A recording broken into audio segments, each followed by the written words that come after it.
We'll call the workshop to order. We really have two things on the agenda here today, and we're going to switch up the order on the agenda as it's published. First up on the agenda, Paul Peltier, Executive Director of RAMS, is here with us. And we're going to talk about legislative priorities. Yeah. And maybe a little bit of an introduction about what RAMS is and what they do would be great. Well, thank you, Mr. Chair. My name is Paul Peltier. I'm the Executive Director of RAMS. RAMS is the Range Association of Municipalities and Schools. We serve 27 cities, 27 townships, and 15 school districts, all in the Taconite Assistance area. So that's an area that stretches from Cohasset to Cook County to Grand Marais to Aiken and Ely and everywhere in between. I've included a map here of the TAA for your convenience. We've got all of the school district boundaries are what make up the geographical area of the TAA. It's exactly the same footprint as the IRRB. We're named in statute. We're a 501c4. We're an area of government, and we are intergovernmental all at the same time. So we're simultaneously everything and nothing all at once. But that's a little bit about who we are. And we've represented, as an organization, the interests of this region for over 85 years. RAMS started back in 1939 when the mayors got together and decided to push back against the Oliver Mining Company taking the tax wealth out of our local areas and not letting our areas thrive as they should. And so they worked the legislative magic, established RAMS, got the taconite production tax into place, and went to bat for the needs of rural people all across our region. And so I'm proud to be their executive director and kind of take that charge into the 21st century here. We've got a little bit of a history here. I happen to be a Balsam boy, and I went to Grand Rapids High School, and so I'm very happy to be back in my old stomping grounds. And I used to work at the Rife Center, and some of my very favorite memories are some of the people who formed me. I wouldn't be the man I am today without the teachers in my life. I come from a family of educators. I myself am also an educator. I would be remiss if I didn't name drop just a little bit here, but I'd say some of those formation teachers for me are people like Carol Morrill, people who just had standards, very, very high standards, and made sure you knew it, and that and if you rose to the occasion, you really knew when you did, and you knew when you fell short too. Coincidentally, my father also had Carol as a teacher, and when she found out that I wasn't a long-haired hippie like my dad, she was like, "Oh, thank you so much," you know. But the Webb family were also very memorable teachers for me, from kindergarten all the way through middle school. I know Gary, when he passed, it was a big shock to the community, and I graduated with their daughter. So I know that dates me a little bit, but it puts me in that context where my gratitude for what I am today comes from, in many ways, this district. And specifically, I have to call out those music teachers, the Brian Stubbs, the Dale Gundersons, and Mark Segers of the world, who really set a high bar for me musically, and then inspired me to be a music teacher, where I served for 15 years. And so I taught in Western North Dakota, taught out in Fosston, west of Bemidji, all at small rural schools. And now I have a chance to come back home and be the advocate for the Iron Range region that we know as RAMS. And so it is my honor to be here today and always to be in front of a district like this. So that's a little bit about who I am and where I come from. And Paul, where are your offices? We office out of Mountain Iron. Okay. And so I live in Virginia. Our kids go to Rockbridge schools, and we've got 4 kids, me and my wife, Molly. And it's just, it's a great life, but it's a busy one. So our kids are 11 and under. And so we're just going. And so our youngest, Carl, just celebrated his 4th birthday. And so we are just, we're busy. We're busy right now. And so between that and RAMS, it is a good life. And I'm happy to kind of share a little bit about what we do, who we are, and why we matter. RAMS is first and foremost an intergovernmental organization. We try and build bridges across legislative and geographic boundaries, across civic boundaries, and get people out of their own silos so that we can realize that we're stronger together. The phrase, if you're not in the kitchen, you're on the menu, is exactly what is at stake here, is because when we're working together, we can make some really good things happen. We work with the entire legislative delegation of the range delegation to try and make those things happen. And we look for opportunities to build bridges across cultural boundaries as well as geographic boundaries. We know that the Twin Cities could outvote us in a heartbeat, And when it comes to saying what our needs are, we don't give up our God-given right to say what our needs are just because we live in northern Minnesota. So we stand proudly in that tradition of saying what our needs are and making sure that everyone knows what that is, and that we will be active partners with them and look for opportunities to build those partnerships across those boundaries. So that's a little bit about what RAMS does. Some of the things that we are proud to say that come from our members are our legislative priorities. We've got a list in front of you of our most recently done 2024 legislative priorities. And you can see these are a very diversified, long list. And you'll notice that it's not just school stuff on here. Well, it's school, township, and city things. So if it happens in rural Minnesota and in greater Minnesota in particular, we care about it because it impacts us. What impacts one does impact all, and making sure that others know what the needs are of greater Minnesota is reflected in these legislative priorities that come from our members. So you'll see mining priorities, you'll see LGA support for local government assistance. You'll see EMS is a big area of focus. You understand that very acutely with Meds 1 transitioning over. You see that with that comes sort of growing pains anytime there's a change, right? You see efforts to kind of really contribute to efficient and safe schools. So RAMS has a school footing. We have rural school aid, stable schools. Housing's an issue across the region. It's getting to sound like all the TikTok list of the things that it takes to live in a rural place, and it actually is. So RAMS finds itself at the center of what it means to live in a rural place, whether that's an effective school that you can afford and a life that you can afford because you can afford your home. It's important to note that, just as a side note, $1.3 billion was allocated in the Minnesota legislature in 2023 towards housing. How much of that is coming north? How's that affecting the workforce shortage? How's that affecting your ability to hire as a district those step 1, lane 1 teachers who are looking at their paycheck and like, hey, it's a good life, but is it an apartment or is it a house? Where is that? You know, those are things that aren't just germane, but are kind of generic to everyone across the region. We care about childcare, and you as your ECFE teachers, your pre-K teachers, you're going to know that over the next 10, 15 years, it's going to be harder to find those folks. Like, what does recruitment and retention look like for staffing? For 4 years, I served on the Professional Educators Licensing and Standards Board, formerly the Board of Teaching, or PELSB. So I bring a unique policy and licensure focus to this work as well. So in some ways, I kind of have a foot in everything and a finger in everything too, and a varied experience that helps bring kind of a perspective that's needed, so that when someone in one part of the TAA in this region, this map, says, well, what about this? I can say, well, have you thought about how this affects someone else somewhere else? And getting people out of their own kind of blinder areas, that's a big part of the work that I do. So these legislative priorities came from our members in our listening sessions, much like what I'm doing now.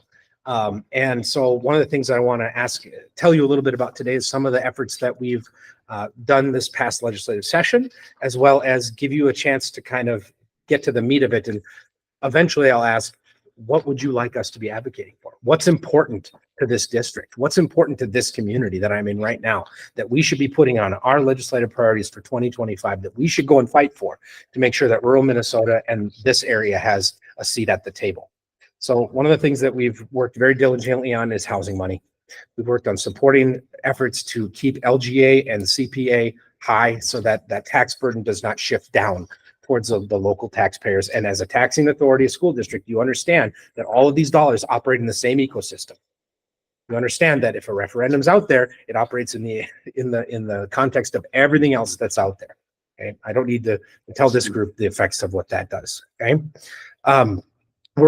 we are advocates of responsible industrial development. We are supportive of both ferrous and non-ferrous mining because that is what funds, in many ways, a lot of the activities of RAMS and as a benefit to our communities. Taconite production tax is a large benefit to this district. You get $1.51 million every year from taconite production tax revenue as a benefit of being in the TAA, and that's a really big deal. It's important to put that into context and to remember that, so that when we think about, who belongs where, we all belong together. Because at one time, Tioga Pit contributed 3 million ton of ore to that thing. Okay, so when people talk about, who's in, who's out, where do the boundaries go, who's effective, we all contributed over the life cycle of that pot of money there, and that's important to remember. School trust land issues are really important to us too. You'll notice that there's a boundary waters component to this recent conversation. There's 80,000 acres of school trust currently being talked about. Comment period ending tomorrow. I'm looking for input on that. Like, what does that mean for us? Is that going to be a benefit to us? I was recently appointed, and thanks to the entire range delegation, both Democrats and Republicans appointed me to the Permanent School Fund Distributions Task Force. I'm one of 7 people who will give recommendations to the legislature about how to spend the school trust account money. So we have a voice from the north, we have a voice from the mining area, we have a voice from forestry at that spot. So if you have anything on your radar that you want me to consider as we do our deliberations and we work for the betterment of all our schools. I know this district got $225,000 in school trust land dollars last year. That's money no one ever has to ask for, levy, or do anything for. And that's really impactful to our budgets. And now it starts to stack up. Oh, what's happening for schools? What's happening in these places? The more you dig into it, the more you realize that we have to have a healthy conversation about this. Energy transition, something we're interested in. This community also knows about energy transition with Boswell being on the line in some ways. So it's, what are we going to do for future energy sustainability? I mean, this building doesn't run just off of solar or wind power. You know, these buildings are going to have to run somehow. So what role do we play in terms of elevating the conversation and having an informed one? Again, I'll go back to EMS. A meaningful bite was taken out of the apple for EMS this last year. And EMS is something that no matter where you live in Minnesota, you expect and you deserve someone to come when you need them. Like, yeah, there's not a single family that goes untouched by the need for EMS services. And rural ambulances have been on the line for a long time. This last year, 2 members of the range delegation really stepped up and led the charge, and we're part of a helpful rural coalition that got a lot of important changes to the EMSRB across the finish line. We're seeing other members of the range delegation be impactful on new pilot programs for workforce training. That's also really exciting to see, that people are willing to stick their foot out and say, you know what, we're going to try this. This is new. This is innovative. This is different than what we've had. And part of our greatest challenges is people who live in the north is to realize that different can be okay. That's really hard. Sometimes different is perceived as a threat, but different is coming and change is coming. And that is one of the constants that we would see in our work together. So I want to just say that we've got a couple of legislative proposals that are hitting some targets for me that I hear frequently when we work together across all sectors of government. One of them is the disequity on seasonal rec tax abatement. We've got, for this district, the impact would be roughly 19%, or taken into account on a $500 operating referendum, it would lower that cost by it would pay down that cost by 20%. And you know as well as I that redirects those dollars from the state general fund back to the district where it's generated. And it's another way that we can not increase the tax burden, but buy down the cost of any operating costs for a district. That was a piece of legislation that the members of the range delegation, Representative Listler, Hochschild, Scraba, others, decided, hey, this is worth our time and we're going to fight for that. And so we're hopefully seeking more bipartisan legislators to engage in that process. And we think we've got some good authors lined up for this next year. It didn't make the finish line last year. It's only an $8 million ask, but when things are tight, you never know what you're going to get. So it's part of that horse trading. You put it in the soup and you hope like heck that something happens, right? We're advocating for additional uses for student support aid. It's a $40,000 bucket that large districts similar to Grand Rapids seem to have no trouble levying because they can find that one extra person, but a lot of smaller districts really can't. So allowable uses seems to be something that seems legitimate, especially for smaller districts. Also a focus on LTM and roofs. We know that a building envelope is one of those things that if it ain't there, boy, sure hard to put anything else inside of it. So making a real strong point this year to educate legislators about the importance of roofs, and that if they're broke, it's a joke. So we have to make sure that people see what the inventory is across the state, where the need is, and we deliver targeted need, not extra need across the board. It's also not lost on me that the state share of equalization is going down, down, down, down, down every year, trending towards zero. And while that may sound like a panacea and a very easy thing to say, hey, we're just going to pour more rocket fuel on that. Well, Anoka Hennepin benefits even more than some other targeted places in greater Minnesota. And there's nothing wrong with them also benefiting, but let's see where we can target for the maximum effect, where that need is, so that we can deliver on that promise that no matter where you live in Minnesota, your zip code doesn't determine the quality of your education. So I've talked a whole bunch. Man, did that feel like a lot. But that's a little bit of a lowdown on Rams and a little bit on me. I was going to ask you, what things did you hear that you want to pull on, want to talk about a little bit? What are some of the concerns that you're seeing in the district and in the community that you serve? What should we be bringing to table when we have opportunities as Rams to build those coalitions? How can we be helpful to you in your work? And thank you for the invite. I appreciate it. I'm glad you didn't get the caffeine on the way here. You're right. I've been on strict orders not to. Hey, good to see you, Stick to Matt. decaf. Good. Yeah, that's good. Good to see you. Yeah. You're Thanks bad. a lot. You're a bad man. We have at this table. I will say Matt serves on our board as one of the 2 appointed superintendents from the superintendent's group. And my board chair is Pat Maduri, who is doing other important duties today as a football referee. So, Matt. Which they're short on. Yes. We have at this table talked a little bit about the seasonal rec property and how important that is. And it really needs, for us, as you pointed out, it's 19%, big chunk. And it's not increasing anyone's tax. People paying taxes are not paying more. It's redirecting it back to where it belongs. And we've spent time at this table talking about that and the need for that.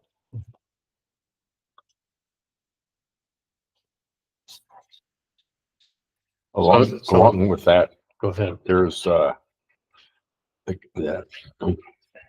egg, but using it in timber to make sure that that is excludable, or they get we get a break on our referendum. That they don't pay as much as, Ben, let me pull on that for a second. You're talking about the ag to school component? yeah. Okay. And we have a lot of corporations or private parties that have lots and lots of acres. And they were, I'm not too sure how it worked, but I know that they were involved in that. Like the Royale Company is one that I know that they have a lower rate than. Yeah, like farmland, forestry land, it was all under the A, Yep. same egg. That ag to school buy down was piloted by now Commissioner of Revenue Paul Marquardt. Oh, okay. And that scaled up over the last couple of years. So the buy down is even bigger impact on that because they saw the success that they were having in rural farming communities. And when people think about farming, they don't always think about timber. Yep. It's important to expand that mental model. Or cannabis. If I was going to jump in, one of the real inequities that I see is outstate Minnesota kids do not have the same funding that metro area kids do. And a lot of it has to do with operating referendums. And if you look at where don't they pass, they're all outstate small districts. And, I think the Constitution of Minnesota, calls for fair and equitable education, and that's not the case. And I think if you really wanted to kind of equalize some of the funding, give outstate kids the same academic opportunity that metro kids have, I think you need to do something with some sort of legislation to make it either easier for outstate districts to pass or maybe direct legislation that, sets an amount that can be levied. And right now, when we run a referendum like that, the cost for our voters is significantly higher in taxes than it would be, a similar district in the metro area. The tax impact is significantly less, and it's impacting our kids right now. Thank you for that. And the example of Richfield, Minnesota comes to mind. Right. My good friend Steve Unowski, who I served with on Pellsby, he's the superintendent of the Richfield School District. They ran the exact same referendum that you guys did at the exact same time. And the opposite result happened. They have 7 square miles for tax base. You have 2,300 square miles that you serve, let alone bus.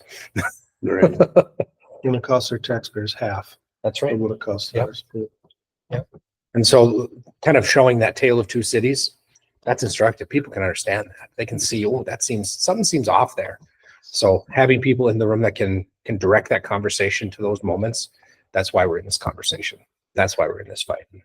You mentioned equalization, and it is onion with layers, because you maybe look at that as the instrument to address some of this inequity around the ability to pass a referendum, but then you do end up gobbling up maybe large chunks of funds, state money, trying to address the problem in outstate, when really a lot of that money might end up getting gobbled up somewhere else. But Mark mentioned it, every single district without an operating referendum is more than 30 miles away from the metro.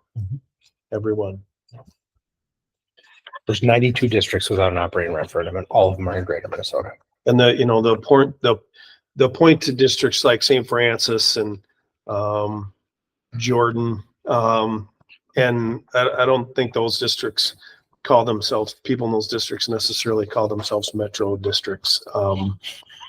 It's maybe convenient to say they're in the, it used to be the 5-district metropolitan area, or the 5-county metropolitan area. Now it's 7-county metropolitan, and they just keep making that number bigger. Sure. But it's just, the inequity is just so stark. So And I know one of the things that the Association of Metropolitan School Districts has looked at is readdressing local optional revenue, which is one of the other approaches that Mark mentioned.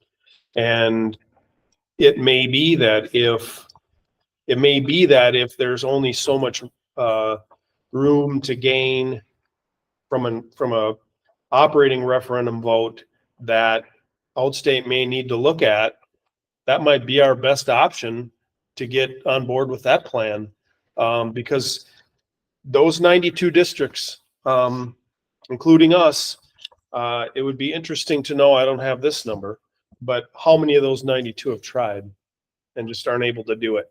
And so at some point you have to look at a different strategy, I think, and what new game plan has to be looked at. But the facts are clear. What Mark said is plain as day, that for these 92, there's a huge inequity. One of the other things that I don't think is talked about enough, and it's frustrating, and when you hear things come out of the legislature, where they establish like no new levies, no new taxes, kind of a thing, when that's the baseline, it's tough to I think to advocate about some really important things. But a tax or a funding stream that I talk about is safe schools. And people talk about it more when things like Georgia happen, and then as soon as things like people forget and they quit talking about it, and that's pretty frustrating. And the last time there was a significant increase here was after a school shooting, and I think that's I don't know, it's immoral if nothing else. So the wonderful thing about that funding mechanism is that it's incredibly flexible, and schools can use it for counselors or nurses or SROs, or metal detectors. It's incredibly flexible. And so it allows school boards to make decisions locally about what they think they need to do. And we're feeling the effects of that. We've seen that here. Our community, we're not happy about the changes we had to make with our SRO program. I don't think anybody likes what's happening, but we get to these points where we're making decisions between keeping a classroom teacher or keeping an SRO, and that's kind of it's a tough situation to be in. Mm-hmm. What are the things you're noticing that would be helpful to put on the radar?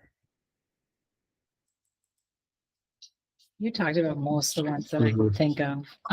But I would just say broadband is an issue for, say, Big Fork. Yep. Our Big Fork school system. And it's not an issue because there's not funding. It's an issue because those that have the rights to the broadband, right? So what's the name of the group? It starts with an A. They have the rights for broadband. So Paul Bunyan can't go in there, Mediacom can't go. I mean, they literally have the rights to do it. Ardbeg. Ardbeg, That's right. and they're not doing anything. Okay. So it's just stalled out. And it looks right. So then everybody gets mad because they don't have broadband. But what they don't understand is that people can't go in over someone else. So there's like this lack of competition, lack of ability to compete. And so that I think is, I don't think Big Fork is unique. I think that probably sits in some spaces. And because that impacts the Rams district, I'm thinking it's probably Arveg is around in other places, Yeah. but they're not investing like Paul Bunyan is, you know, where you can see it going everywhere. And that last mile is always the most expensive, Yes. but they're not even touching it, even when there's federal and state funding out there. That's a big deal for Big Fork schools, especially as we talk about how do you level the playing field and provide students with, say, the state of Minnesota says that all students will have access to these core classes. And let's say there's languages and things like that. Maybe they have to take it online. But if they don't have broadband, they can't take it. You know, so there's just another layer of the inequity. So when I look at broadband, that's kind of what I think. Not that there's not stuff happening. It's just there's places where it can't happen. And you're talking about to the home, not necessarily to the anchor institution like the school. Yeah, well, yeah. So to the home. So I mean, Right. all the kids, right? Okay, yep. So they were great when we gave them all the wireless Modems. modem, Oh, you know, okay. right during Those COVID, hotspots. and then they were gone. Okay. So, I mean, just kind of one of those things to think about is as that conversation comes up. For me, childcare is huge. Yep. I mean, it's huge. We can't bring people to the area, young families, if we can't take care of their kids. And we're watching that with the early edge programs, and I almost called it the old program, but I mean, early edge, I mean, we're cutting back on tons of programming. One, we know what's successful. Like there's studies that show what's successful, but it's so expensive and there's lack of providers that we can no longer serve them. There's also a kind of a donut hole with early ed funding for 5-year-old kids. Now, on the one hand, MDE will say, well, 5-year-old kids can go to kindergarten, and that's fine. But a 5-year, 1-month-year-old kid is different than a 5-year, 8-month-old kid. And essentially what we're seeing in our communities is because of VPK, there's a payer for a 4-year-old. So the parent has a payer option. They have preschool for this 4-year-old. Then their kid turns 5. There's no payer. So if they're dependent on that, they need to enroll that kid in K, whether the kid is ready or not. And readiness isn't based on a calendar or a number or a birthday. But that's what our system is based on right now. And so it's forcing parents into making decisions about their kids in some cases that they may not believe is the best, because there's a donut hole there for 5-year-old kids where they go from no cost in 4-year-old, cost as a 5-year-old, no cost as a kindergartner. What's an easy choice if you're a parent trying to squeak by? I think the other one that we have to talk about is energy transition. I mean, we lost money when 3 went down, and we were somewhat reimbursed for the loss of those dollars as we're transitioning from a coal plant. But the other piece around that is not just losing funding, but how are we going to replace, right, the amount of electricity as we look at more manufacturing companies coming in, which means more jobs, which means more kids. You know, all of it's kind of interconnected. And as a region, we're all struggling with that. And I think I'm on the commission. I think I got an email yesterday, but I'll confirm that. But that is the public utilities is a big deal as we start to deal with that transition that's coming faster than I think our infrastructure is able to handle at this point. So that's a big dollar amount. And we sit right next to the community. That's one of our elementary schools that's right in the heart of it. So Paul, if I could jump in a little bit. Yeah, Mark. You know, our last funding cycle from the legislature, we picked up about 70 mandates, and most of them are unfunded. And when you, when you're all of a sudden mandated to spend money on things that you weren't before, I mean, that comes right out of staff jobs, and that comes right out of the classroom. And it was a definite impact for us. And one of the other things that you saw come out of the legislature this year is the mascot issue.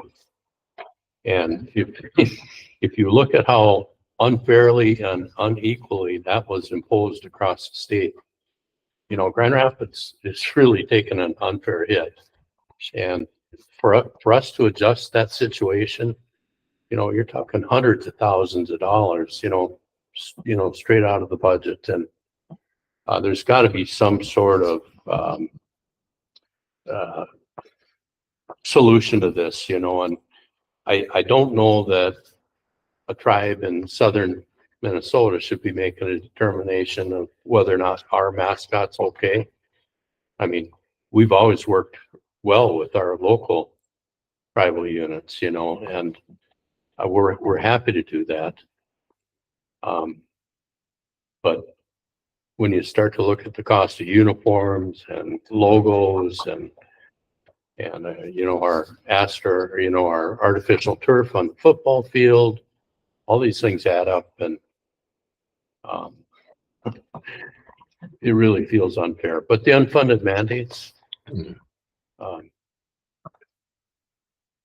know, I would love to see the legislature go through that list and price out what the cost is to districts.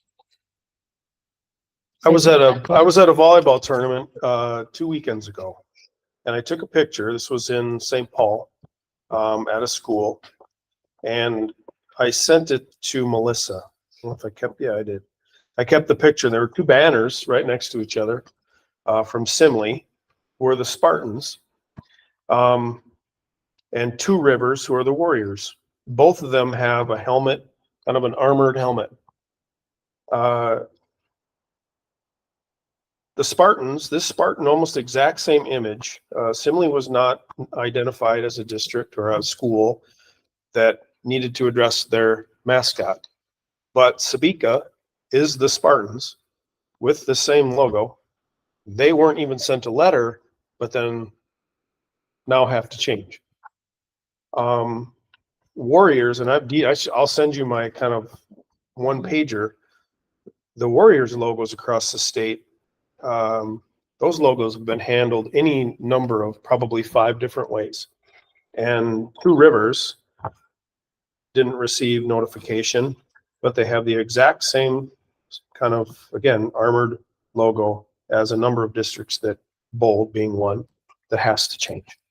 No transparency, no continuity, no fairness, no funding. Just a terrible bill implemented terribly. And you know that we were the Indians, I do. and Yeah. depending on when you graduated, the students picked the name. And if it was Thunder Hawks, it'd be okay. But now it's put together and it's wrong. So right, because on that one pager there is who is it? No, who is the Montevideo is the Montevideo. Thunderhawks, I but always they wanna didn't. say. They did receive notification But they they didn't need do to anything. change, but they didn't do anything. So They just- everybody's sitting here wondering, well, what's going to happen now? Hmm. Because they also weren't then notified. Like they they didn't get any were denials, but they didn't do anything with Sure. it. So it's and it's so there's kind of there's a little bit of twofold. Is one, you have an legislation that's applied inequitably, right, and non-transparent. And then the second is you have high cost with no funding. And I think you had talked to someone who said, we didn't even realize that the schools pay for uniforms because in the Twin Cities, they don't. Legislator told it. They don't pay for them. Their booster clubs pay for them. So now let's add one more thing to the booster clubs who do not have the same level of income, household income, an level of indirect tax tax. base. It just is, it's just kind of more stuff that's kind of put on folks when, I mean, it was that long ago in the mid-90s when you had your uniforms, you got all your stuff. If you wanted an extra t-shirt or a sweatshirt, you paid for it yourself, but everything else was provided. And that doesn't seem like that long ago, but we've gotten away from that. So then it just becomes more inequitable, right? I mean, the inequities just continue to grow, just like everything else. The middle is shrinking and everything else. We see that compounding effect in lots of sectors across life in our region. For sure. Yeah. Talk a little bit about school trust land. So school trust lands are a benefit to every school district across the state of Minnesota. Whether it's a rented income from lands owned in the school trust to land that's mined on the school trust and revenue generated therefrom, or forestry, the same deal. In Minnesota, there are parcels dedicated to school trust, held in trust by a trustee. And that trustee is the state of Minnesota, and there's a board of school trust. And that Office of School Trust Lands oversees, for the maximum benefit of that school trust, those lands, whether it's cashing out and selling or renting it out or leasing it or beneficiating it somehow. And the school trust land issue that's been in the news is 80,000 acres in the VWCA within the federal wilderness area, not just the Superior National Forest, but inside the protected VWCA zone. And what's going to happen to that? Is it going to get sold? Is it going to be swapped? There's been a plan for years, at least 25 years, of trying to get to a resolution on a swap and sale, some kind of combination. Recently, the DNR withdrew their intent to go through the EIS process, which is the environmental impact statement, which triggered the sale-only provision that the Forest Service was left with. And the Department of Ag is what oversees the Forest Service at the federal level. And so they're left with two options, either swap and write a check or, hey, write a check. And they're exercising their option to do that because of the state of Minnesota's disposition that they do not want to engage in that EIS component of the swap. This would have swapped land out of the wilderness area and into other parts of the Superior National Forest that could then have been beneficiated in some way, shape, or form and benefited the public in that way. So a large portion of northern Minnesota land is held in public hands. And so growing the federal footprint is something that's interesting. Certainly cashing out the school trust lands and then putting that money, which becomes at that moment inviolate. You can't stab and steal it. At the minute it's bought, it goes right into the trust. You can't unallot it. You can't boot and switch it. If it's sold, it then goes directly into that. If this sale does go through, and there are many members of the range delegation that oppose this, that if it does go through, one of the things that would be worth considering is those lands need to be immediately eligible for tie-blotting payments, which is a form of PILT from the federal government. Because right now they're not, because they're owned by the state of Minnesota School Trust and they're not eligible for that. And so that's, again, that according to my knowledge is what will happen. We just want to make sure that that does happen. There's two other components. There's some St. Louis County land, 3,200 acres, and privately held the Conservation Fund or TCF lands, 17,000 acres, I believe, that are also part of this deal. And so it's an issue we're examining.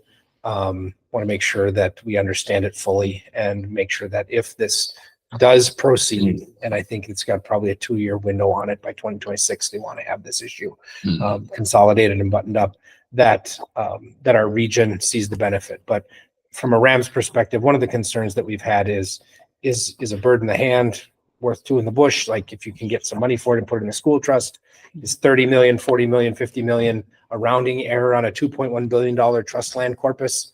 It is kind of. We won't see it's roughly $57 a student in benefit that this district and all others receive. Is 40 million on a $2.1 billion corpus going to jack that up a lot? No, it's not. But the power of money over time is compelling. Yes, I understand that argument. Some REMS members are advocating for, well, you know, this is a deal that we can get done and it might not get done otherwise, so we should do it. Other REMS members are indicating that, you know, we have a right to want self-determinancy and benefiting our local communities by building management zones where we can execute the will of this pre-national forest plan and beneficiate those lands, or build buffer zones around communities and say, you know what, you've got an industrial park here. Let's build that land out so then you can attract more business to that if you did a targeted switch of some kind. So the right to economic development is also a factor that's at play in terms of the conversation here. Like, is that helping or hindering that ability to do economic development? Because we don't just do that, we do these things too.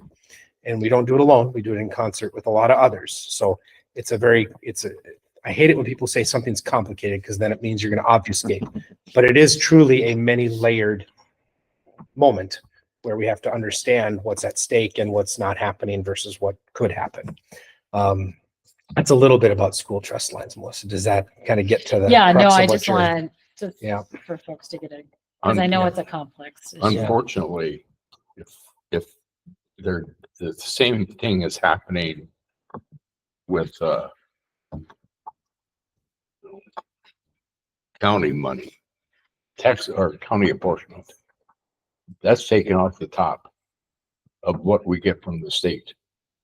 Endowment, doesn't matter if it's $100 or 2 million, if general ed aid is reduced. So we don't get anything more or anything less. And you're talking about, well, you know, it's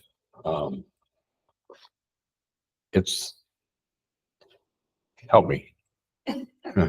Yeah, our apportionment last year was nearly $1 million. That's how much less in general education aid we got last year because of that. Because of what? The county apportionment. Okay. So whatever we get in that is deducted from our general. But that's and true with endowment too. Yes, endowment also is taken up our general education aid. So we don't gain, let's say this money went to the endowment. Yeah, we're going to get a little bit more, but it's deducted from the general ed. Well, my best understanding is that none of the lands in this package reside within the boundaries of this district. Is that impactful in that regard? Okay. No. Okay. Endowment, every penny that it's raised, if they, let's say, they made $100 on an acre, Mhm. and it went to 200. Sure. That's great, except we don't gain anything. It's deducted from general ed. So unless you change the formula and say, I was going to ask you what formulaic you say, magic would you recommend? then it would be, let's cap it at right now at X amount of dollars. And then we get anything on above that. Okay. Set a floor. Yeah. Okay.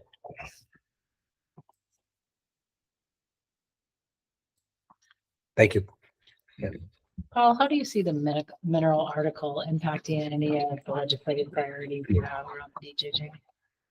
Around the DJJ. Yeah, Well, I think the mineral article will have to be executed how it's prescribed in legislation. And then I know that the IRRB agency will have to do their bonding on their timeline. yeah. Yep. And I think they're still sorting through what that effect will be.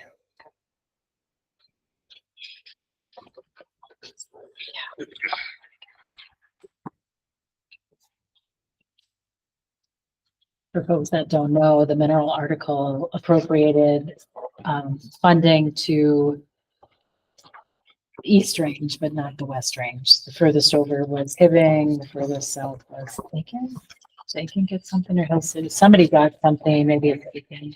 But the furthest west it went was Hibbing Public Utilities and Hibbing Public Schools. They got $300,000 for historical building maintenance, which they have a building that I'm glad we don't have them. We don't have to maintain. But their public utilities got 4.7 million for a water infrastructure project, which is not going to cover that, but it's a start. I mean, right? I mean, a few million doesn't seem to go that far anymore.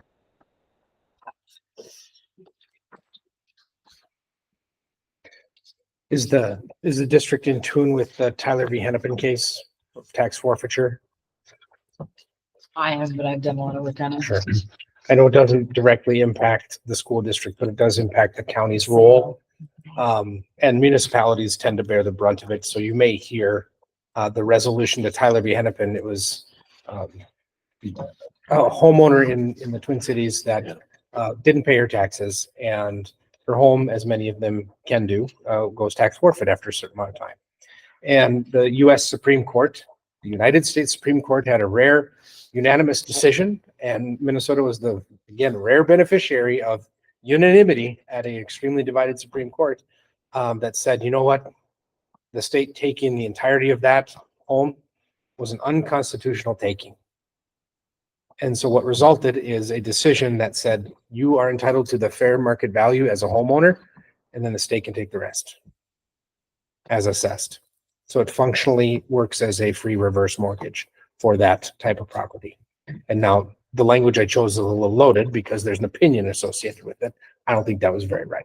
I don't think that just seems weird. That people who pay their taxes, it's fine. It's great. And those who don't, there was a penalty associated with that. But now there's a federal mandate that says you cannot do that. And it's applied equally across the state and applied equally across other states as well. There were something like 32 other states that were found to be in violation of this. And so what that is doing is creating a situation where counties can no longer sell those properties and then immediately claim them, then the proceeds therein for the management of other properties. So you have some timberland that goes tax forfeit, county can't come in and just take it, sell it, beneficiate it, and then use that to fund other parts of their operation as they have done in the past. Now, St. Louis and Itasca County are uniquely situated, and St. Louis County being a much larger landmass with a much more diversified mineral and timber estate, they've got a very strong interest in this. But I know it also affects the Itasca County area. I've been in contact with Corey Cease at the county, and we've got a meeting coming up on this and about how to kind of jigger some of the unintended effects of this. And one of the unintended effects is, what does a city do if a property becomes tax forfeit and it's owned by the county and it turns into a blighted hole? What do you do? I mean, what's that do to your neighbors? What's that do to your school? What happens if it's right across the school, across the street from the school? Okay. Who gets involved? Who has a right to get involved? Who can make that needle move? So does there need to be some type of compensatory bucket of aid for counties and cities who choose to manage those properties to keep them up? Like mow the lawn even. We're talking that level of basic care. So even though there were some resolutions, as you pointed to on the bucket of mandates for the school money, sometimes there's unintended consequences. And so we're trying to monitor those as well and propose helpful fixes to things like that. So again, operating all in the same ecosystem of legislation and policy. Yeah. What else would you like me to know? How can we be helpful to the work that you're doing as a school district? Just get us money. money. Was the special ed cross subsidy helpful? Yeah, that was. Do we scale that? Do we keep going with that? What do you do? Like I'm a former teacher, which still is weird to say. It sticks in my mouth a little bit. But like I saw the effect of money on the SPED program. Yeah. It's like, seems like it's worth a shot. Well, it'd be nice to fund out 100%. Well, because yeah, that's I what mean, they said. that's I mean, the that was goal. the original guarantee. Yeah, but that's the it's not goal. what And is that there okay, so let's talk about that for a second. That just like EMS, I think there's a reasonable argument to be made that the state can do as much as the state can do, but then the federal government's obligation under ESSA says they're falling short of their obligation. So do we need to talk about the federal response? Do we need to open that up? The impact on the state is significant because essentially the state is spending its money making up for the federal That's right. obligation that they haven't met. So, I mean, those are funds that our state taxpayers are paying to make up for a federal obligation. Now, everybody that lived in Minnesota lives in the United States, so it might be semantics, but still, it's decision-making. I mean, the federal government does have an obligation to fund special education, which they have, by all accounting measures, fallen short of the glory of God on. Yeah, seriously. So that is not a humility, that's a humiliation, is what that is. And it's unacceptable that our schools, you talk about the most regressive tax possible. It's forcing the local school district to pay for something that the feds should be providing. That's an area of concern. It has been for forever. Yep. Mr. Chair, I think you have a question from the back. The feds fund approximately 8% of our special ed costs. Our costs are about 13 million and they cover $11 of it. So that's really sad. And their promise was 40. Right. Yeah. Right. And one of the funding things, if I may, that concerns me is the uncertainty of the unemployment aid. There's nothing promised beyond this year. We probably will incur between $400,000 and $500,000 in expenses. And that's really scary if there's nothing that's going to cover that in the upcoming year. There's also side effects of that law. We've had several people that resign as soon as school starts because they want to collect that unemployment, which is horrible for the people that have to manage the jobs. So that has been really difficult. There's also a lot of man hours that go into that. You mean on the compliance side of it, right? Yeah. Yep. So like Mark talked about, 55, 70 mandates implemented and very little funding to come along with that. So. Can you tell me a little bit about how you're processing safe and sick time? Well, safe and sick time, that is not as big of an issue for us because all of our groups met the requirements of the safe and sick time. We are managing the subs for the area, for the IS area. So when people meet the limit overall with the different schools as far as subbing, we're accumulating that and collecting that data in one area. So that can be managed, but overall that hasn't had a big impact for us. Paid leave is coming Yes. and they've delayed meeting with folks for a really long time, but yet January 1 is still the date. And there's costs coming. And there's huge Big costs ones, coming to that with a max of being gone 20 weeks. And then replacing with subs, which we're already short on teachers and ESPs and just bus staff. I mean, it's like we're short everywhere. And that's a huge expense. I mean, it's a huge expense. And I'm not saying they don't deserve it. I'm just saying like how are we going to fund it? And there seems to be Band-Aids, but no long-term solutions. Like we're not going to change it. We're just going to Band-Aid it until you guys just stop crying. Well, and there's an employee contribution component of that too, if my memory's correct, right? Yes. They So can pay yes. half. what is going to be the reasonable employee expectation then, or ask that so they don't go backwards? So that Half. right. So not only is there the employer component of that, but there's going to be an ask or an expectation or a desire for the employees that they're part of it. They're not going backwards as part of that too. So again, I think it was a bad law. I think it was written poorly. I think it was short-sighted. It's like the unemployment one. No thought, no intent given to long-term planning at all. How are we going to pay for this? Can I ask you about the READ Act for a second? READ Act training covers it's a bucket of money that covers 2 years worth of training for districts. One of the things that I'm hearing from districts, I don't know if this is something that's on your radar, is what happens after that 2-year window for mandated training. And if you get someone from another district who's partially trained or you send someone out, where does their training lie? Like, is there a standards checklist that says according to letters, they're trained on X, Y, and Z, and we can import them? And do we have to buy our seat again, for example? Do we have to subscribe to a new program, or do we have to bring them over to create continuity in their system, even though ours might be different? what are your thoughts on implementation of the READ Act and how to make that better? I think you hit on the concern. I mean, getting through this first 2 years, I think districts are figuring that out. Yep. Superintendents and curriculum and all business, but we're figuring that out. But that is a question that I've heard, superintendents share lots of concerns about, is what happens after the 2 years? Yeah. When we get new people that didn't go through the program, knowing that there's 3 programs they could have been through. And I think part of what we're all still wrestling with is understanding and recognizing that we're not talking about one group that knows German and one group that knows Spanish and one group that knows Russian. It's not that. It's 3 aligned approaches to teaching something.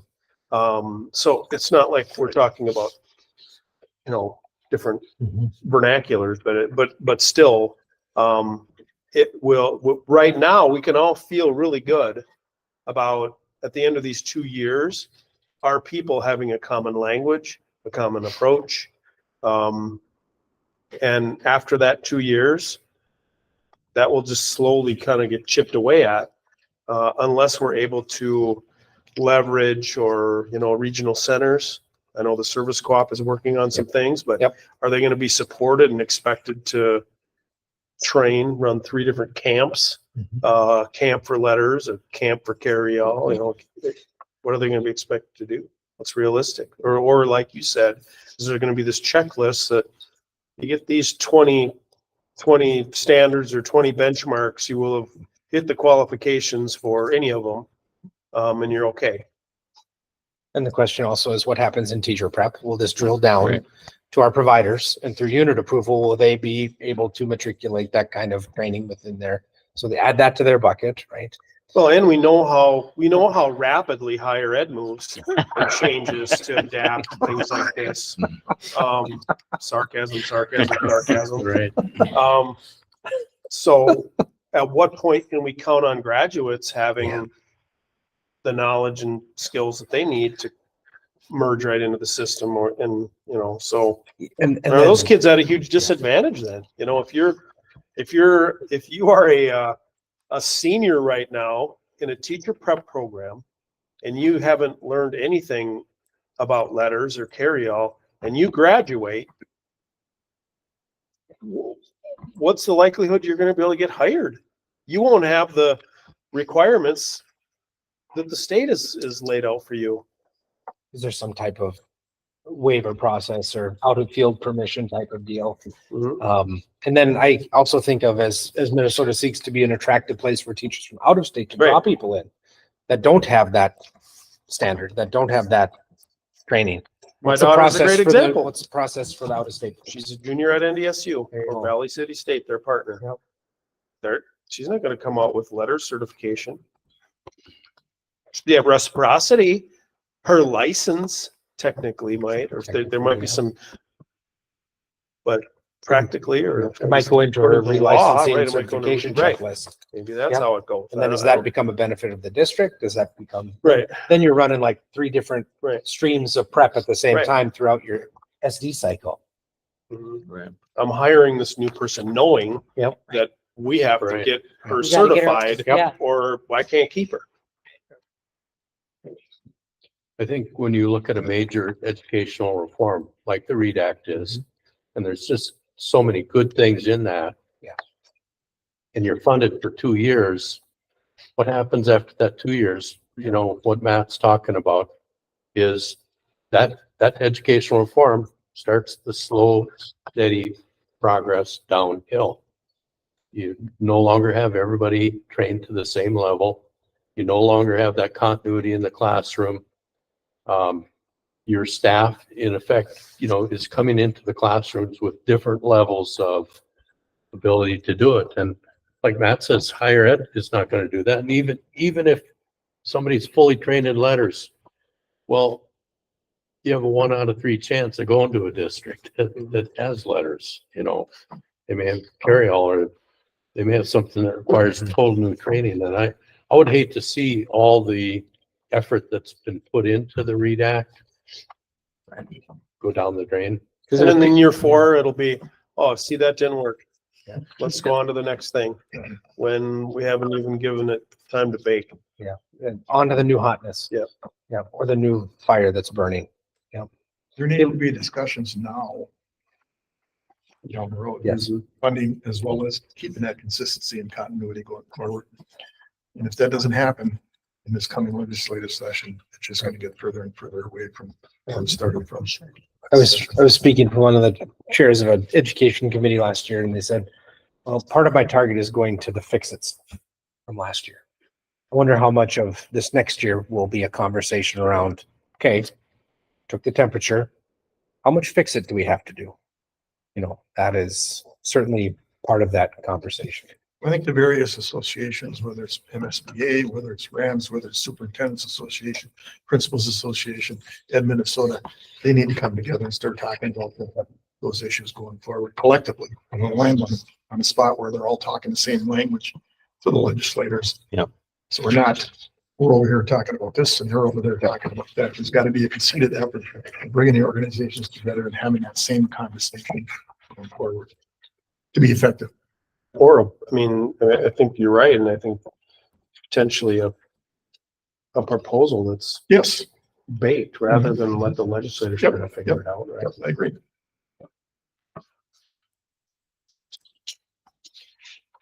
Is there anything else that you'd want me to bring to table and chew on and put into our? The whole paying student teachers, which I'm not against. But one of the things that I would like to see is rural teachers. You know, we spend a lot of time with rural physicians, they get paid. So it seems to me like one of the misses in that bill, you know, there's teachers of color, there's special education scholarships, but what's missing is rural teachers. And if you look at the data on poverty, Mhm. there's rural poverty, there's inner city poverty. They're often a Venn diagram of one.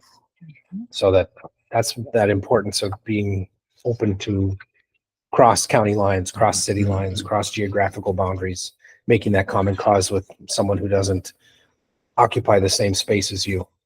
You know, you can find a lot of commonality if you just look. Yeah. You can make some common cause together. I mean, it's hard enough for us to recruit a teacher when they're young. I mean, it's hard, Yes. right? We have an understanding on, obviously, this is a budget here. Correct? And Yeah. with a cap of 3% inflation, we have an understanding of that's actually going to work going forward. Boy, I'm not sure if I know the answer to that. I know. I haven't heard anybody even talk about it, right? Well, that's what's concerning about it, right? We're coming into this budget year and all we it's capped off. Is it capped off or are we negotiating what they're going to give us in the legislature? And then there's going to be that inflation act on top of that, or is it just capped off at the 3% period? I didn't get a good understanding on the legislation coming out. So again, that's just another concern in the funding aspect of it, just for general ed. Well, because it goes back to, was it inflation over time or was it annual inflation rate, right? Which you could get caught in the middle of when inflation starts going down. Right. I mean, you could get caught in the middle of that if it's not full scale. Again, I think it's another point we should be asking questions now. And back to your point, Matt, having somewhat of an agreement, if you will, going forward on what it is that we want to see happen out of that. Just in general ed funding and how the inflation piece could work. So I think just probably different views by the legislators themselves. I agree. Well, if you get those things taken care of, Come back after I do that, right? Yeah. I've taken some good notes, and you all, I want to make sure that I leave you with a couple of things. One of them is the map of our service area, which you'll see a lot of familiar places on there. Even a girl from Evelyn can find her old hometown on that, I you know? know. It's really nice paper. You can even spill your soup on it and it'll wash right off, Wash okay? right off. It's like an old placemat. There you go. That is, I call it the placemat. It's great. But I've also given you kind of our 24 last year's legislative priorities and the what happened document of a legislative summary from the all sectors of government, not just the stuff that Rams is involved with and doing, but just a kind of an accounting of everything that happened to the best of our lobbyist ability. And I've also given you my card. So you've got my cell phone number. You can feel free to call, text, or email me anytime. Feel free to share that willy-nilly with whoever you want to. Use your judgment. But it's out there. I'm happy to take a call anytime on any of these things. And I want to say thank you for letting me come back home to my whole home district and share with you a little bit about one of your former graduates has been up to these last so many years. So very Still waiting grateful. on those open enrollment.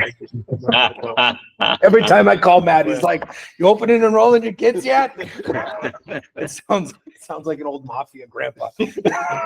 You gonna do that or you gonna not do that? What's it gonna be? We try to make that a condition of employment. And The marching band took first. I know I'm following Last like weekend, I'm yeah. following that on Facebook. It is fun when the bus goes down and all they do is win. Mhm. It sure is fun. Man on the inside, little proud alum here. So I know you've got other business to attend to, but I'll stay and listen and offer myself for questions and conversation afterwards. And as kind of a thing that I do when I go out to places, I like to get a picture of everybody at the board level. So if you wouldn't mind sticking around for a picture at the end, I'd love to get one with all of you together. So thank you. Appreciate the time tonight. Yeah, thanks. Thank you. Appreciate it. This is great. This is Yeah. a good discussion. Thanks, everybody. I don't know if I'll be in a picture. I don't think it's all like you needed a referee here tonight. Better for anybody with vertigo. Personal foul. Yeah. Sportsman like that. I'm gonna move the chains back here. Thank you. So the other item on our agenda tonight is safe routes to schools. Superintendent Gross, you want to kind of introduce Yeah, that? I'll try to keep the energy level up to match that, but I don't think I'll be able to. This is something that I've been sharing, I think Kara too, and Campbell. The district was a recipient of a Safe Routes to School grant. And that the purpose of that grant was to pay for renovations or construction at our gyms, drop off, pickup, parking lot area to make it more safe for people to get into that building. And we've been working with Widseth, who, in case you didn't know, merged or through some conglomeration came together with ARI out of Hibbing. So we've been meeting regularly with them. And the drawings that you're seeing here are part of a pretty comprehensive set that's, I'd say, near to bid documents. We're kind of getting to that point. So this will be coming to you again at some point for approval before it goes out. So this is more or less just an update. The top page represents what we are looking at now, and stepping back to how schools are designed now, traffic is designed now. It's no secret, probably, if you go to west and you go to east, the bus traffic or any new school, bus traffic and parent traffic are separate. That's just how those patterns are designed now, and that's not what we have at our gyms. In case it's been a long time since you've been a part of this, we have a great deal of parent traffic that comes in from the, well, I guess on your plan here, like 10 o'clock, which is south and west, coming down the hill, then in front of the school, and they either come near the school to the, I guess, plan south or to the bottom or the island, and then they try to either go out towards Ridgewood, which is on the far right of the plan, or they do a U-turn and go back out, or they might whip through the parking lot and try to work their way out, and maybe try to mess with bus traffic coming down. We have to have probably 6 or 8 paras manning this area to keep traffic moving and safe, multiple crosswalks. And it's just really, I mean, they do a great job with what they have to work with, but it's definitely challenging. So This has been studied probably double digit times. I know that Dr. Thomas back in the day had it studied. I know it's been studied since and prior to that. The second page represents the best thinking at this point, and really a number of the ideas that have been drawn up that seem to have some traction or make some sense were a version of this here. Julie, I don't know if it's possible to kind of can you pull this up? Because I want to talk about the kind of the main differences between what we're looking at here and what we're dealing with now. Share my screen up there.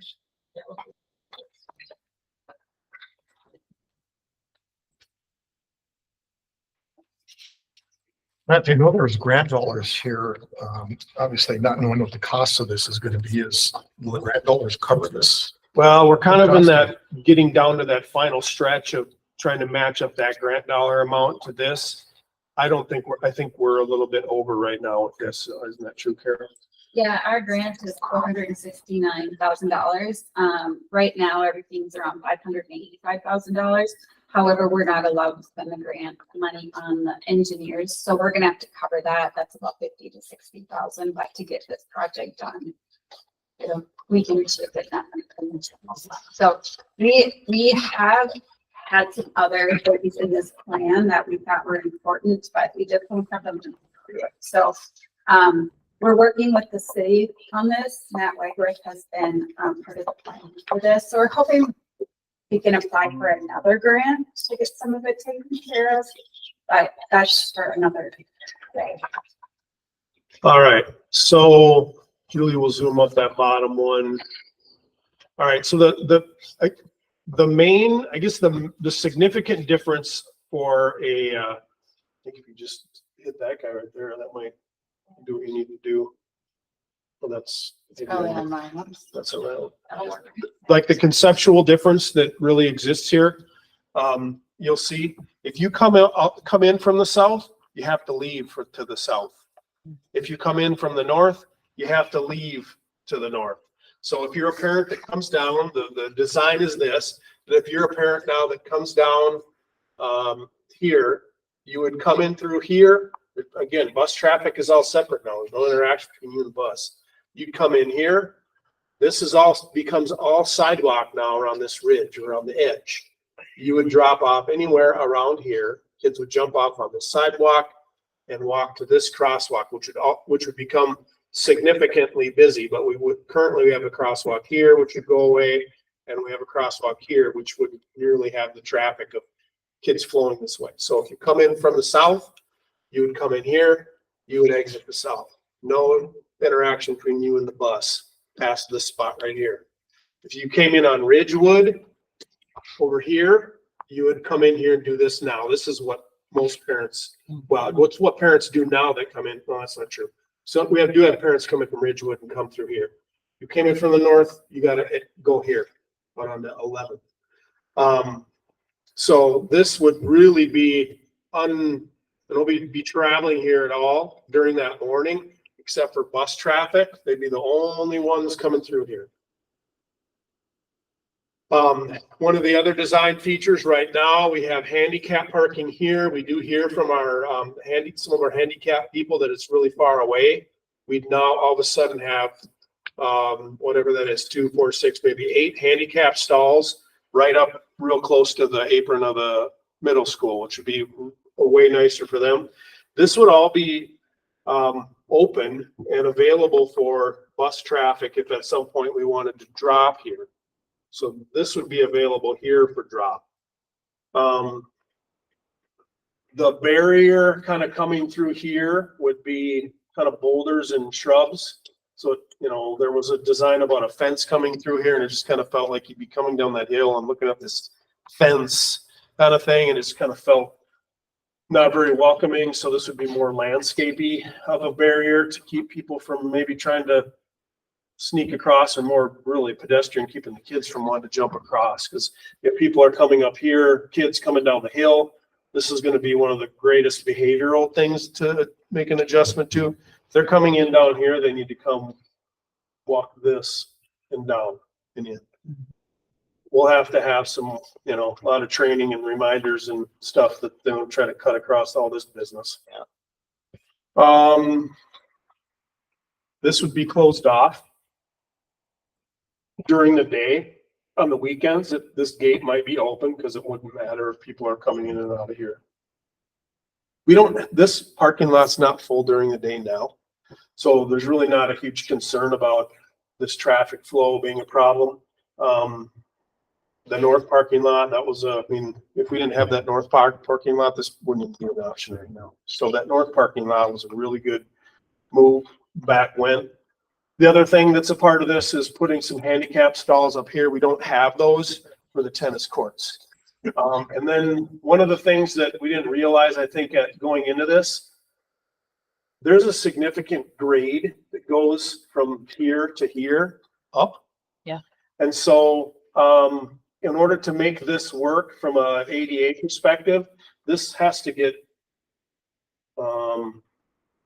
leveled out, which means that these tennis courts all of a sudden go from being just this high above maybe the parking lot to this high above the parking lot. So there's a retaining wall that has to be put in here, and then this sidewalk essentially becomes a ramp, so that from this end, someone in a chair could get into that tennis court. Right. And again, the way our tennis courts are designed, it's court on the south, court on the north, alley in the middle.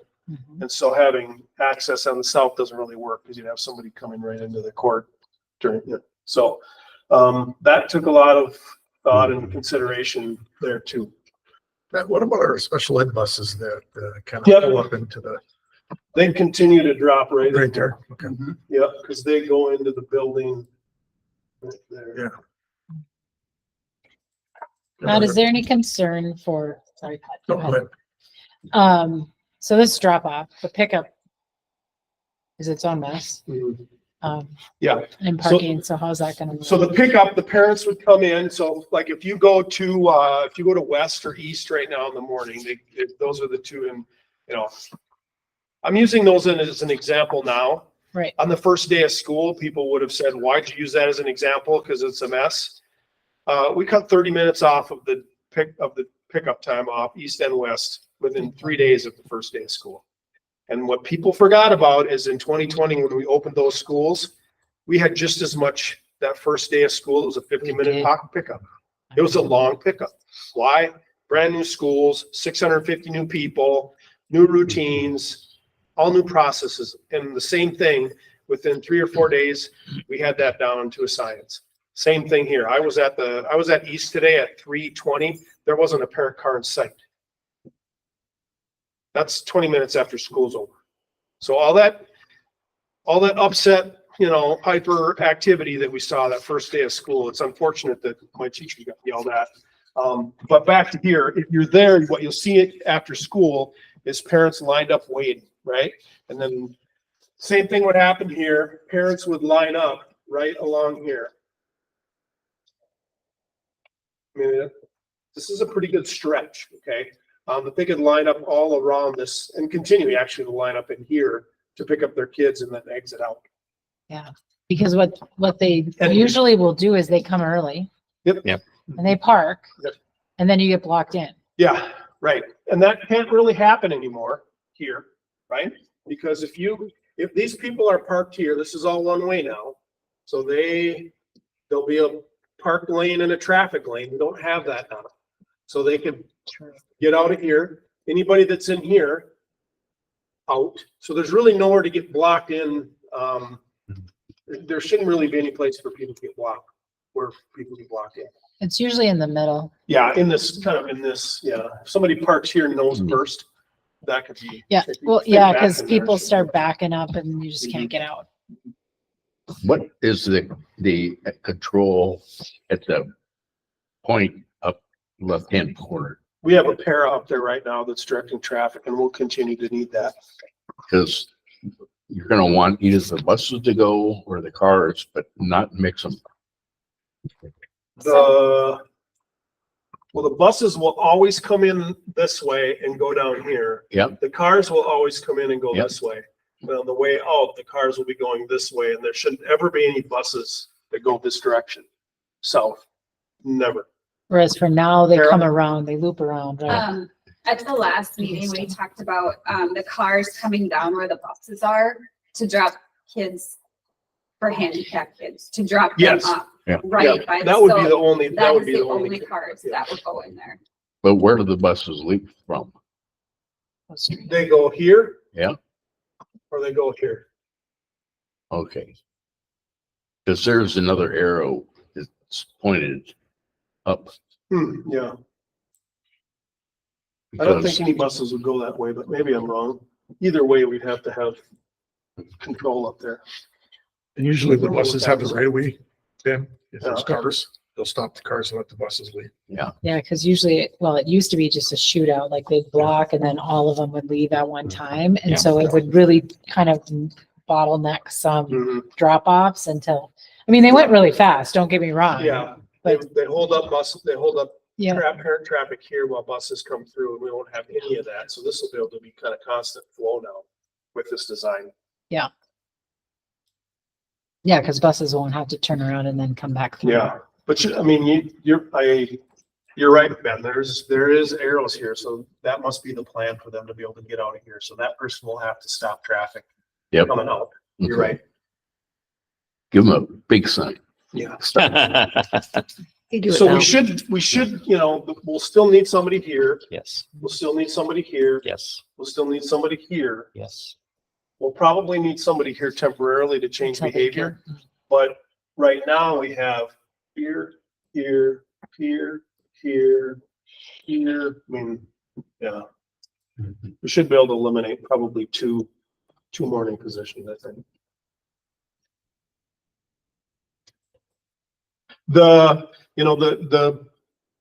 There's a part of me inside that's like, well, I really hope this works, the part of me that feels better about it is, like I said, independently, Matt Wagworth from the city as an engineer, like this was sort of the concept that he had in his mind at one point. When I had independently looked at it, this was sort of the only idea I could come up with. I think when Dr. Thomas, whoever had whoever look at it, it was some form of this, like it. So I think the ideas were all real similar.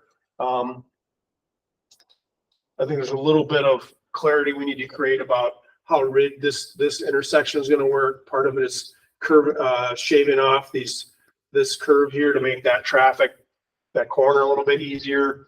Whether Ridgewood coming in is a one-way or not.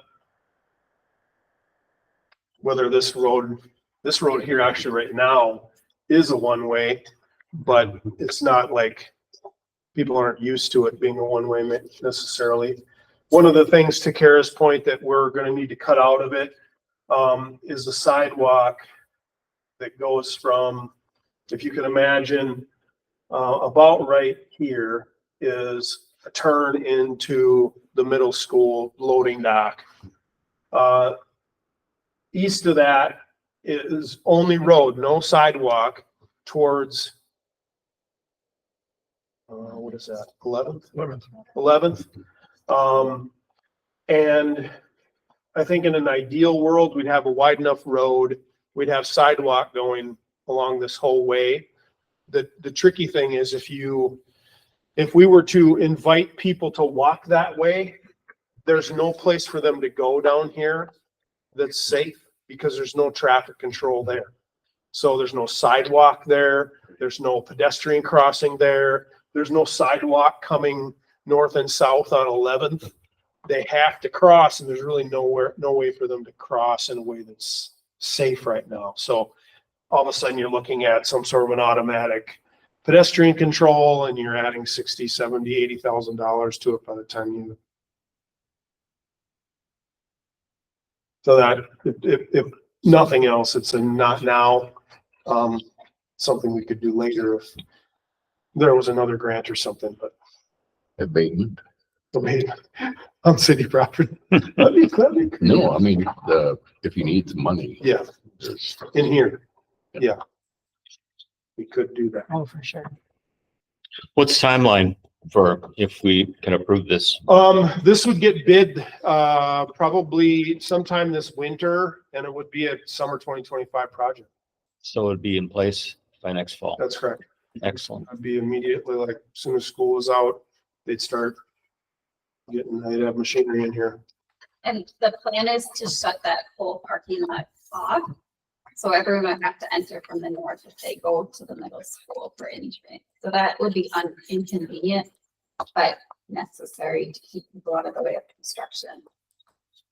So Matt, do we have any data back when the middle school was built, that you know, traffic count in any given day back then to traffic count today? I don't. It has to. The only be traffic closed. I know, the only traffic numbers I'm aware of are recently from west. And I know that typically we have 230 cars. I mean, what's shocking is the consistency from day to day of the system that we have there tracks how many numbers get moved. And we're typically dealing with about 230 pickups every day at west. And if you think about 230 vehicles in 25 minutes, it's like a car every 6 seconds that is getting through there. It's shocking how quickly we can make that happen. So I just gave you data you didn't ask for, but No, but I think the notion that there's way more people picking up and dropping off now, I think that's kind of the what When it we're was, getting at, right? when it was built, it was 3 grades. Mhm. Yeah. what's Then it that? went That's to 4, true. Yeah. right? And now Just it's three three. grades. it's 3 again. That's right. Well, part of the reason why I asked the question, that whether we have the information or not, is that there's this perception of people that like this middle school was just built. Mhm. Terrible design, terrible design. How did they design it? And it's been how many years? 20, 25, 30? 20 years. It has to be So, at least that. 'cause back I to the just heard point. that when I moved. How many parents dropped their kids off 20 years ago in comparison to how many they're dropping off today and picking up? Significantly. Yeah. So more to come. If you have any thoughts as you look at it or questions, let me know. Like Sarah said, we've got a little bit of a funding gap to close. But Ben's right. We could look at abatement funding that could help with, the bituminous on there, and that could push us, get us close, even the sidewalk. Question, Pat, Kara, I heard school district, I heard city. Have we had any community input, community people sit on this committee, look at this plan from their perspective? Is it something we should do? Maybe a parent group from the middle school, give us a look at it. What do you think? We haven't yet. We could run it by, they have a parent teacher committee now. We do that. We have our insurance. Our insurance company provides review of the process that we request, and they want to do something every year. So this year they're coming in October to watch the pickup process. And then so So they can raise our premiums? Right, as people are narrowly missing each other. Yeah. It's a liability premium. What? That would be a place we could go with that. Yeah. I asked the question because, we always hear about transparency. Nobody told us, nobody asked us. I think it's important that we give an opportunity for the public to weigh in on it, whether they choose to or not. At least we can say we did. 5 people showed up or nobody showed up, but 10 people showed up. If we give their input, they might see something that we're not seeing. The only other folks I can think of are the folks at the top of the hill. There's like a few houses What up is that, there. Luann? That's where I parked. I made my kids walk No, to we the do top have of the that. hill. Yep. But that is packed Hmm. in the afternoon and drop off even, like, I'm not even going into that Yep. mess. And I don't know that will change with the redesign. Maybe Mhm. it will, because some of the parents now are used to the new style, which we didn't have that one. But just, there are a few families that are up here that kind of get boxed in. And so just a thought that Okay. there's parking on the, Yeah, there is right on the side. on the side there, and also in front of Murphy. That's right. Yep. And it is both ways. It comes both ways. I appreciate the depth of consideration that's gone into this. Yeah, looks good. I mean, you won't know till you try, but you can't keep complaining and not do anything different. We know about what we have, that's for sure. Well, again, back when the school was built, it was no, right? Right. Whole different deal. We had 90% of the kids bus. 80%. Any other discussion? Any other business come before the board? Hearing none, meeting's adjourned. Thank you. Thank you.